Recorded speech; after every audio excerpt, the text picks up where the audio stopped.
உட்காந்துட்டு இவங்க மனநிலையும் குணப்பாகங்களும் மாறி அது பாட்டுக்கு எப்படி சொல்ல இந்த பாட்டு சொல்லப்போனால் இது ரெண்டு ஊர் சுற்றிட்டு அது இஷ்டத்துக்கு சுற்றி மனசும் மனநிலை அது ஆன்மா என்னைக்குடா இவங்க நம்மளோட சேருவாங்க அப்படின்னு பார்த்துக்கிட்டே அது அவ்வளோ ஈஸியாக ஒன்று சேருமான்னு சொல்ல முடியாது. அப்படி நெறிமுறைப்படுத்தி அதில் நம்ம வந்ததுக்கப்புறம்தான் அது அதில் தப்பிக்க முடியாமல் ஒன்று சேர்ந்து ஆன்மா கிட்ட ஐக்கியம் ஆயிடுச்சுன்னா அப்புறம் ஆன்மா போகிறதுக்கு விடாது. ஆனால் நம்ம விடாமுயற்சியாக அந்த பிரார்த்தனையில் உட்காந்துக்கிட்டே இருந்தால்தான் அது அதோட சேரும். சரி, ஏன்னா இப்போ நம்ம உட்காருந்தோம்ல அந்த மனசில் பல எண்ணங்கள் தானே வருது. ஊர் என்ன உட்காந்து நீ என்னத்தை நேசிச்சிட போகிற ஊரெல்லாம் சுற்றிட்டு அதுதான் அப்படி தான் இருக்குது. அதனால தான் இருக்குது ஊரெல்லாம் அதுக்கு தான் ஒரு நிலைப்படுத்தும். ஒரு செகண்டு தான் உங்களுடைய நட இது தெரியுது. அது ஒன்றால் கண்டுபிடிக்கும். அது கண்டுபிடிக்கணும்னா நிறையா பயிற்சி. நம்மளுடைய ஆன்மா எந்த நிலையில் இருக்குன்னு தான் தெரிஞ்சுக்க முடியும். ஆனால் அதுக்கான பயிற்சி எடுக்காமல் அதை கண்டுபிடிக்க முடியாது. எங்களால் அதை எடுக்க முடியுமா? எடுக்க முடியும். முடியுங்கிறதெல்லாம் எல்லாருக்கும் உண்டு. நீ அது செயல்பாட்டில் இருக்கணும்ல. கொண்டு வரணும், கரெக்டாக கொண்டு வரணும். ஆமாம், அந்த செயல்பாட்டில் இருக்கணும். நான் என்ன சொல்கிறேன்னா, நம்ம இன்னும் தெளிவாக நடத்துகிறோம். முன்னோர்கள்லாம் அப்படி நடத்தலை, எல்லாம் விட்டுட்டு சொல்லிட்டு இருந்தாங்க.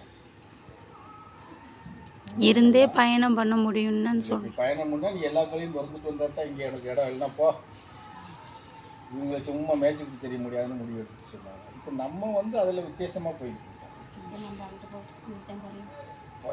வாலிப பசனா கற்றுக்கோ, கல்யாணம் பண்ணிக்கோ, குழந்தை வச்சுக்கோ, வேலைக்கு போ, சம்பாதி, குடும்பத்தை காப்பாற்று.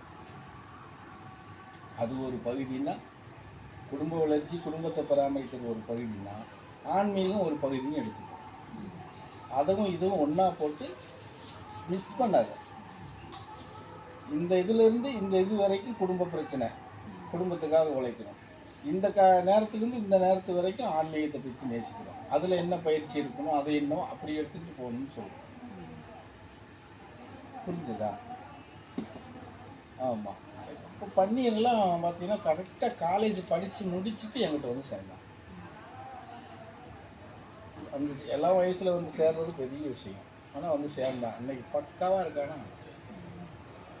இன்னைக்கு ஒரு நேரம் அவங்க அப்பா பயங்கரமாக திட்டிகிட்டு இருப்பார். சண்டையே நடக்கும், அடிக்கடியே நடந்துச்சு அவங்க அண்ணனுக்கும் அவனுக்கும். இவன் ஏற்கனவே முரட்டு போய் எல்லாத்தையும் அடிச்சு போட்டுவான். அடியெல்லாம் வாங்கிட்டு அந்த சாமியார் என் பிள்ளையை கெடுத்தே விட்டாங்கலாம் அவங்க கிட்ட பேசிகிட்டு இருந்தாங்க. என்ன பேசு அவரை பேசுனீங்கன்னா நொறுக்கிடுவேன்னு சொல்லி நிற்பான் கம்ப தூக்கிட்டு. இன்னைக்கு அவங்க அப்பாவே நான் வளர்த்ததை விட சாமியார் பண்ணி நல்லா வளர்த்துருக்காங்க. நான் தாண்டா தப்பாக புரிஞ்சுக்கிட்டு அவர் நிறையா பேசிட்டேன் அப்படின்னு இன்னைக்கு ஒவ்வொரு நாளும் ஒவ்வொரு மாதமும் தெரிஞ்சு சொல்கிறாரான். இவன் ஒரே வார்த்தை, சரி இப்போ நீங்கள் உணர்றீங்கல்ல போங்க அப்படின்னு. காரணம் என்ன, மூத்தவன் படித்து அவன் ஒரு வேலை பார்க்குறான்னா பாதி சம்பளத்தை எடுத்துக்கிட்டு தான் கொடுப்பான். 10,000 12,000 கொடுப்பான். இவன் வேலைக்கு சேர்ந்ததுலேருந்து இன்றைக்கி 40,000 சம்பளம் வாங்குறான். ₹1 காசு கூட அதுலேருந்து எடுக்கிறது கிடையாது. 27,000 வாங்கும்போது அப்படித்தான், இன்றைக்கி 40,000 வாங்கும்போது அப்படித்தான். அப்படியே கொண்டு போய் அவங்க அப்பா கையில் கொடுத்துருக்கான்.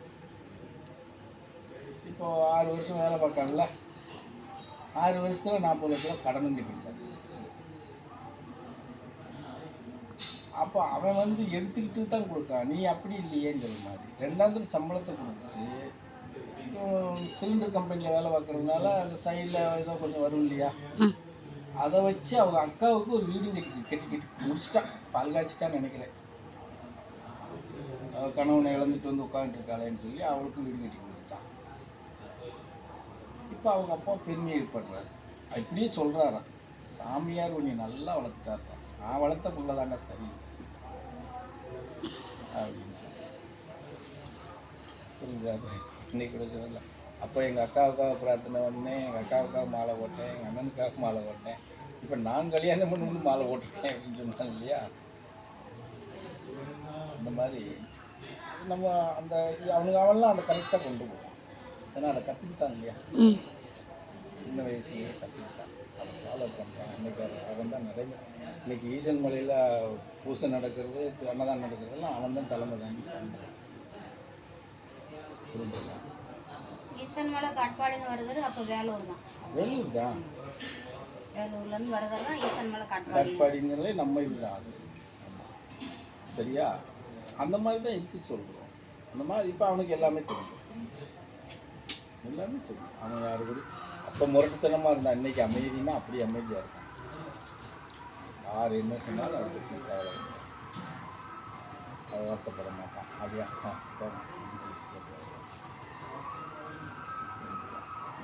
என்னை அது தான் நிலையை அறியணும்னு சொல்கிறது தான். உன்னுடைய ஆன்மாவை நீ தெரிஞ்சுக்கணும்னு சொல்கிறது போல தான் தன் நிலையை தான் அறியணும், தெரிஞ்சுக்கோன்னு சொல்கிறோம். உன்னையே நீ தெரிஞ்சுக்கணும் அப்படின்னு சொல்லி இதுக்கு சில பயிற்சிகள் இருக்கு இல்லையா. அந்த காலகட்டங்களில் அவன் சின்ன பையனா வீட்டுக்கே போக மாட்டான், என் கூடவே இருப்பான். எவ்வளவோ பிரச்சனை நடக்கும்போது கூட என் கூடவே இருப்பான். ஆமாம், அவங்க வீட்டிலெல்லாம் பயந்தாங்க, ஏய் சாமியார் கொல்ல போகிறோங்கிறாங்க, ஒன்றையும் சேர்த்து கொண்டுருவாங்கலாம் கூட சொன்னாங்க. இவன் அப்படி சொல்லிட்டான், கொல்றவன் அங்கே வர சொல்லு, வந்து பார்க்க சொல்லுவாங்க. புரியுதா? அந்த மாதிரியெல்லாம் இருப்பான். அப்படி இருந்தால் எல்லாம் கற்றுக்கிட்டான், அந்த நுணுக்கங்களை தெரிஞ்சுக்கிட்டான், நீ செயல்படுத்துவான். எல்லாராலையும் முடியுமானா முடியும், முடியாதவங்களும் கிடையாது. முடியாதவங்க நம்ம எப்படி சொல்கிறது, ஒரு நிமிஷத்துக்கு ஒரு எண்ணத்தில் இருக்கிறோம் இல்லையா.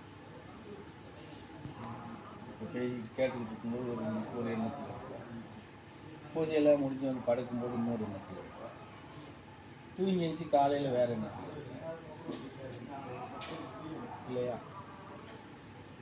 ஃபஸ்ட்டு எப்படி சொல்கிறது, நான் சொல்லக்கூடிய வார்த்தையை மதிக்கணும். அது நமக்கு நஷ்டமாக கூட இருக்கும். நஷ்டமாக அது ஏதோ ஒரு காரணத்துக்காக நடத்துகிறாங்க. அவங்க நம்ம என்ன நம்மளை கொண்டு போய் புதைச்சிட செய்வோம், அப்படி தான் புதைச்சாதான் புதைக்கட்டணும், அந்த எண்ணத்தில் வரும். அந்த வார்த்தையை மதிக்கணும், சொல்கிறத கரெக்டாக ஃபாலோ பண்ணணும். அப்போ தான் அது ஜெயிக்கும். இன்றைக்கி சோபா இருக்குன்னா கொஞ்ச நேரம் அசிங்கப்படலை, கொஞ்ச நேரம் நஷ்டப்படலை. பெரிய குடும்பத்தில் பிறந்தவா, சொந்த பந்தக்காரங்க எல்லாருமே நல்லா இருப்பாங்க, எல்லாருமே திட்டினாங்க, சொன்னாங்க, என்னாலே நல்ல மாதிரி போட்டுனாங்க.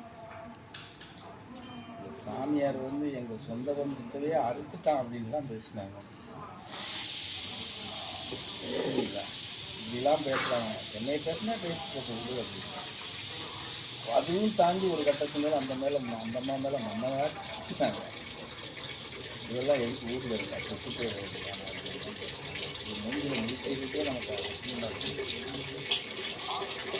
கைச்சி விட்டாங்க இருந்தா. அதுவும் அவளால் தாங்க முடியாமல் எல்லை மீறி ஒரு விஷயம் ஒன்று கடைசி கட்டத்தில் என்னால் இதுக்கு மேலே தாங்க முடியட்டாங்கன்னு ஒவ்வொன்று அழுந்துச்சு. இவ்வளோ ஒரு நாள் கொட்டுட்டு வந்துட்டேன். ஒரு 4 மாதம் போச்சு.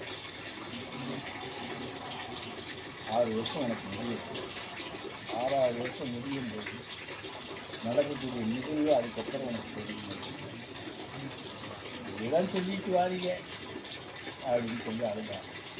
சரி அழு, எவ்வளோ நேரம் அழுகுது அழுகு. இப்படி தான் பக்கத்தில் உட்காந்து அழுதுட்டு இருப்பான். சில நேரம் தடையை கொடுத்து சமாதானப்படுத்தும், சில நேரம் சரி அப்படினாலும் அழு அப்படின்ட்டு நான் பாட்டுக்கு உட்காந்துட்டு இருப்பேன். நான் எவ்வளோ வேதனைப்பட்டு அழுகிறேன், நீங்கள் கம்பு மாதிரி உட்காந்துட்டு இருக்கேன், அப்புறம் நான் இன்னைக்கு ஏன் உங்களை சேர்ந்து அழுவ முடியும் அப்படின்னு சொல்லுவேன். அதே மாதிரி சித்ரா பௌர்ணமி வந்துச்சு. சித்ரா பௌர்ணமி எல்லாம் அன்னதானம் கொடுத்து எல்லாம் முடித்தோம். அன்றைக்கி பிரசாதம் எல்லாம் 3 விதமாக பிரசாதம் பண்ணிட்டுருங்க, எல்லாம் அதிகமாக பண்ணிட்டுருந்தேன். ராமஜனுங்கிறவங்க என்ன சாமி பண்ணுங்கடா, அதுக்கு வேலை இருக்குது அப்படின்னு சொல்லி பிரசாதம் மட்டும் தனியாக 3 படி பண்ணுவோம், அன்றைக்கி 6 படி பண்ணுவோம். என்ன சார் பண்ணுங்கடா வேலை இருக்குடா பண்ணி முடித்து மறுநாள் காலையில் நைட்டில் எல்லாம் எடுத்து வைக்க சொல்லிவிட்டு காலையில் அந்த பெரிய வாலி வந்துருக்கு அது மாதிரி 3 வாளி எடுத்து பேக் பண்ண சொன்னேன். பேக் பண்ணி ஒரு ஆட்டோ வர சொல்கிறாரு. காலையில் ஆட்டோவில் ஏற்றிட்டு சோபா பன்னீர் கூட போய் அதை இறக்கி வீட்டில் வச்சுட்டு வரேன். இவ்வளவு எதுக்கு சாமி, என்னைக்கு போல அந்த டிஃபனில் கொடுத்தா நீ கொண்டுட்டு போ அப்படின்னு. சக்கரை பொங்கல், புளியோதரை, தேங்காய் சாதம் 3 ஒரு வடி உள்ளதை கொண்டு போச்சு.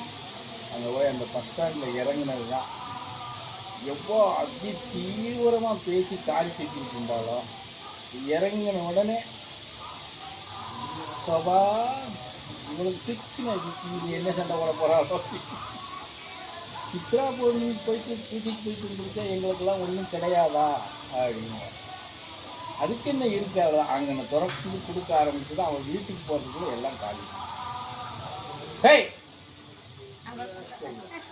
உன்னைய பாரு கொள்றேன், நீ ஒரு நாளைக்கு அந்த திக்குவ, புரியுதா? அன்னைக்கு ஆரம்பிச்சது தான் சோபா தாயி இருக்கியா வீட்டில் இன்னைக்கு வரைக்கும். அங்கேருந்து வீட்டிலேருந்து பஸ்ஸுக்கு வந்தான்னா வர்றதுக்குள்ள 50 பேருக்கு வணக்கம் போட்டு வரணும். இன்றைக்கி அங்கே அந்த ஊருக்குள்ளே என்ன நிகழ்ச்சி நடந்தாலும் சோபாவை கூட்டிகிட்டு வரணும். சோபா சொன்னால் நல்லா, காது குத்துனாலும் சரி, கல்யாணம்னாலும் சரி, சடங்குனாலும் சரி, இளவுனாலும் சரி, சோபா சொன்னால் நேரம் சரியாக இருக்கும். இன்னைக்கு வரைக்கும் நடந்துச்சு அது. அந்த நிலை அப்போ சொல்லுவேன், ஒரு நாள் ஊரே உன்னை வணங்கும் வேதனைப்படாத. இன்னைக்கு ஊர் மத்திர அந்த ஊர் மத்திரில் சுற்றுப்பட்டு இருக்கிற கிராமம் பூரா அவளை வணங்கிட்டான். புரியுதா? அந்த நிலையை நம்ம உருவாகணும்னா எல்லாரும் உருவாக முடியும். ஆமாம், அதுக்கு உண்டான நிலைப்பாட்டில் நம்ம நின்று சாதிக்கணும். இறைவனை சார்ந்து நம்ம பயணம் பண்ணும்போது சில அவதூறுகளான பிரச்சாரங்களை நம்ம ஏற்றுக்கிட்டு தான் ஆகணும். ஏன்னா இந்த சமுதாயம் அப்படி. சும்மா எங்களுக்கு வால் போஸ்ட்லாம் அடிச்சு விட்டுனாங்கண்ணா. ஆமாம், பன்னீரூர்காரங்களே சாமியார் இந்த மாதிரி வெங்கடாவரத்துலேருந்து ஒரு பொம்பளை கூப்பிட்டு கொண்டாந்து வச்சுட்டு கூத்தடிக்காரு, 10 பேர் வர வச்சு நைட்டில் வியாபாரம் பண்ணுறாருக்கெல்லாம் அடிச்சு வாங்கி போட்டு சரிங்களா? அதுக்கெல்லாம் நாங்கள் அசந்துட்டு அது அந்த நிலைக்கு வர முடியுமா? அப்படி கஷ்டங்கள் வருமானம் வரத்தான் சரிப்பா. கஷ்டம் இல்லாமல் சுகத்தை அனுபவிக்க முடியாது. சுகமாகவே இருந்துட்டு சுகமாகவே எப்படி போகும்? ஏன்னா அந்த அளவுக்கு நம்ம போகலைன்னா கூட ஓரளவுக்கு நம்ம மதிக்கத்தக்க நடந்துக்கிறது கொண்டு போகலாம். அதுக்கும் கொஞ்சம் சிரமப்படணும். எதுவுமே எடுத்துக்கிறாம நோக்காமல் நோம்பினா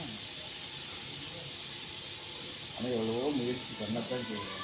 இந்த மத்தியில் உங்களால் அதில் திரும்பவே முடியுமா? எல்லாம் ஒன்று 2 அப்படி பார்த்தா இப்போ இங்கே வர்றதில் யார் 30-35 வயசில் வரா? எல்லாம் 45க்கு மேலே தாண்டின கேட்டுக்கு தான். என்ன கழுவ வேண்டியது கிடக்கு? இந்த வேலைக்கு பிள்ளைகளுக்காக பால் வருவோம் அப்படின்னு போக வேண்டியதானே. அந்த எண்ணம் ஏன் வரமாட்டேங்குதுங்கிறது எனக்கு. சின்ன வயசாக இருந்தால் நாமளே அவங்கள துரிதப்படுத்த மாட்டோம். 45 வயசுக்கு மேலே என்ன எல்லாமே அனுபவிச்சாச்சு, எல்லாம் முடிஞ்சு போச்சு. இந்த குழந்தைங்க நல்லா இருக்கணும், குடும்பம் நல்லா இருக்கணும் அப்படிங்கிற எண்ணத்துக்குள்ளே மாறி பயணம் பண்ண வேண்டியதானே. அதை ஏற்றுக்கிற மாட்டேங்கிறீங்க. கேட்குற நேரம் மண்டே எல்லா மண்டையும் ஒன்று போல் ஆடுது. அப்புறம் பார்த்தா எத்தனை தடவை ஆட்டினவங்க கூட மறந்துடுறாங்க மண்டையை.